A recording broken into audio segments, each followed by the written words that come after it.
রাজস্থানে গত রবিবার একটি নির্বাচনী জনসভায় প্রধানমন্ত্রী নরেন্দ্র মোদী দাবি করেন, কংগ্রেসের ইস্তেহারে বলা হয়েছে ক্ষমতায় এলে মা বোনেদের গয়না ছিনিয়ে মুসলিমদের মধ্যে বিলিয়ে দেওয়া হবে, এমনকি ছাড় দেওয়া হবে না মঙ্গলসূত্রেও। কংগ্রেস যদিও এই অভিযোগ সম্পূর্ণরূপে অস্বীকার করেছে। ইস্তেহার নিয়ে নরেন্দ্র মোদীর দাবি মিথ্যা এবং এটিকে হেট স্পিচ বলে তকমা দিয়েছে হাতশিবির। पहले जब उनकी सरकार थी उन्होंने कहा था कि देश की संपत्ति पर पहला अधिकार मुसलमानों का है। इसका मतलब ये संपत्ति इकट्ठी करके किसको बांटेंगे? जिनके ज्यादा बच्चे हैं उनको बांटेंगे। দেশে ধর্মের ভিত্তিতে সম্পদের পরিমাণ নিয়ে বিভিন্ন তথ্য রয়েছে।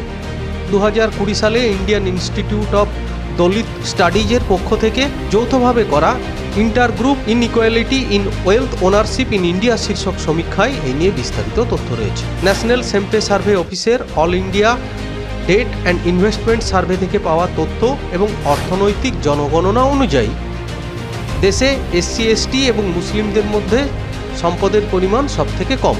ডেটা রিপোর্ট কি বলছে না, এই রিপোর্টে রয়েছে উচ্চবর্ণের হিন্দুরা 41% সম্পদের অধিকারী।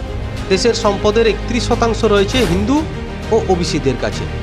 মুসলিম এসসি এসটিদের রয়েছে যথাক্রমে 8%, 7.3% এবং 3.7% সম্পদ।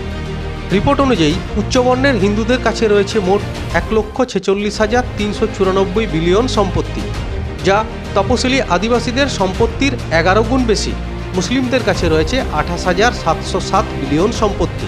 উচ্চবর্ণের হিন্দুদের মধ্যেই পরিবার পিছু গড় সম্পত্তি সবচেয়ে বেশি, অর্থাৎ 27,73,000 টাকা।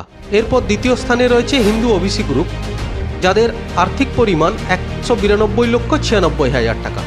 মুসলিম পরিবারের গড় আয় ভারতে 9,95,000 টাকা, যা তপশিলি আদিবাসীদের 6,13,000 এবং তপশিলি জাতি 6,12,000 থেকেও বেশি। হিন্দু ওবিসিদের কাছেই সবথেকে বেশি পরিমাণ 39.1% সোনা রয়েছে। উচ্চবর্ণের হিন্দুদের কাছে রয়েছে 31.3% সোনা, আর মুসলিমদের কাছে রয়েছে 9.2% সোনা, যা তপশিলি আদিবাসীদের 3.4% থেকেও বেশি। ব্যুরো রিপোর্ট, দিন দর্পণ।